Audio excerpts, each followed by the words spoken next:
So hello everyone, welcome back to my channel once again. आज एक ऐसे topic के बारे में बात करने वाले हैं जो कि ना एक सिंपल सी मिस्टेक है और बहुत सारे लोग ना उसको दोहराते रहते हैं बार बार अपनी ब्लॉगिंग जर्नी में। और वो जो आदत है ना, वो आती कहाँ से है? वो आती है जो उनकी डे टू डे लाइफ है ना, उससे ही वो आदत आती है। और वो एक गलत आदत है मेरे हिसाब से। तो जो गलती के बारे में बात कर रहे हैं ना, वो है कि जो आपके पुराने ब्लॉग्स हैं जो परफॉर्म नहीं करे कभी भी, और जिन पर कभी कोई ट्रैक्शन नहीं आया और उनको बहुत टाइम हो गया, और आपने ना just for the sake of it वो अपने अकाउंट में रखे हुए हैं, वो वेबसाइट अभी भी लाइव हैं, अपने एनालिटिक्स वाले अकाउंट में उसको ऐड करके रखा हुआ है, सर्च कंसोल में ऐड करके रखा हुआ है, क्योंकि आपको ये लगता है कि कभी वो एक दिन आएगा जब वो अपने आप ही जादू होके उसके अंदर से अपने आप ट्रैफिक आ जाएगा। ऑल्दो एक साल से कुछ भी नहीं हुआ, आपने उस पर काम भी किया बट कोई आउटपुट नहीं निकला, पर आपने just for the sake of it उसको रखा हुआ है कि यार क्या जा रहा है, डोमेन के तो पैसे दिए ही हुए हैं, होस्टिंग तो एक ही चल रही है, तो मैं काम करता हूँ, इसको भी चलने देता हूँ। ये जो साइकोलॉजी है ना, ये साइकोलॉजी आती है हमारी जो डे टू डे लाइफ है ना, उसमें हम क्या करते हैं, जो कुछ सामान है उसको रख लिया उठा के, यार ये भी रख लो, ये भी काम आएगा काम आएगा। वो कभी काम नहीं आता है, और वो ना आपके सिर पे एज अ बैगेज रहता है।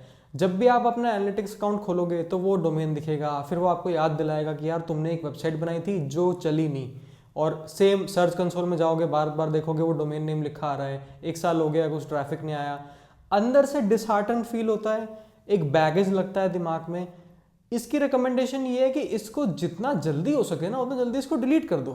वहां पर रखने से कोई पॉइंट नहीं है। अगर किसी वेबसाइट पे आपको लगता है कि 1-1.5 साल आपने काम कर दिया ऑलरेडी, पर उस पर कोई ट्रैक्शन नहीं आ पाया फॉर सम रीजन, तो आप मूव ऑन कीजिए ना उस चीज़ से, उसको हटा के वहां से मूव ऑन कीजिए। सेम चीज़ मैं भी करता था। मैंने लेट सपोज 3-4 ब्लॉग बनाए हुए हैं। सबसे पहली बात तो मैंने एक वीडियो बनाई थी कि आपको 3-4 ब्लॉग बनाने ही नहीं है, वो गलत ही अप्रोच है पूरी पे। आप एक पे काम करके अच्छे से कीजिए।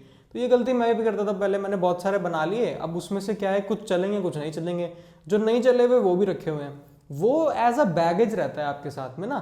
ये एस्ट्रोलॉजिकली भी रहता है और वैसे भी रहता है, बहुत सारी चीजें हैं इसके अंदर में। रिकमेंडेशन सिंपल सी ये है कि आप इसको डिलीट कर दीजिए। इसमें जो सिंपल सी अप्रोच मैं फॉलो करता हूँ ना, कि अगर 1 साल के लिए हम डोमेन लेते हैं, अगर उस साइकिल में उस वेबसाइट का कुछ नहीं हो पाया, उसमें वही 10-20-30-40 पर डे का ट्रैफिक आ रहा है, ऐसा कुछ सीन बन रहा है उसमें, उससे मूव ऑन होना बेटर है। उसमें अपना टाइम यूटिलाइज करना। आप उसमें ये सोचने बैठ जाएंगे कि कभी इसमें कुछ कर दूंगा, कभी टाइम निकाल के कुछ हो जाएगा, वो गलती मत कीजिए प्लीज। ये एक बैगेज है, आप अपने साथ कैरी कर रहे हैं, और इसकी वजह से होगा क्या ना, कि आपका जो मेंटल एफर्ट जाना चाहिए था ना जिस चीज में, उतना वो नहीं जा पाएगा। प्लीज़ सिंपल सी चीज़ है, अपने डोमेन अकाउंट में जाओ, ठीक है, जो फालतू के डोमेन आपने लिए हुए हैं उनको सेल के लिए डाल दो, ठीक है, उनको सेल कर दो, नहीं तो डिलीट कर दो। और जो वेबसाइट होस्टिंग आपने की हुई है उसको होस्टिंग से हटा दो। 1-1.5 साल हो गया, उस पर कुछ नहीं होगा। और जो जो जहाँ जहाँ आपने उसको ऐड किया हुआ है सर्च कंसोल में, एनालिटिक्स अकाउंट में, वहाँ से हटा दो। एक क्लीन अप्रोच लो ना यार। कुछ नया स्टार्ट कर रहे हो तो फिर पुरानी बैगेज हटाओ ना वहाँ से।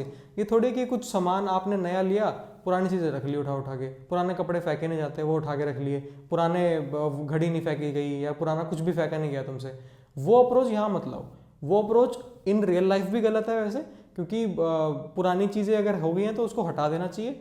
और सेम गोज विद ब्लॉगिंग, जो कि मैं बहुत लोगों के साथ देखता हूँ कि पता नहीं इतने भरे हुए हैं, डोमेन लिस्ट है, उसमें से क्या मैनेज कर लोगे आप, क्या कर लोगे, कोई पॉइंट नहीं है। तो मेरी एडवाइस तो ये रहती है कि यार एक वेबसाइट पे काम करो, और अगर लेट सपोज आपकी बहुत सारी वेबसाइट हैं भी, तो अब टाइम आ गया है उसको फिल्टर आउट करने का।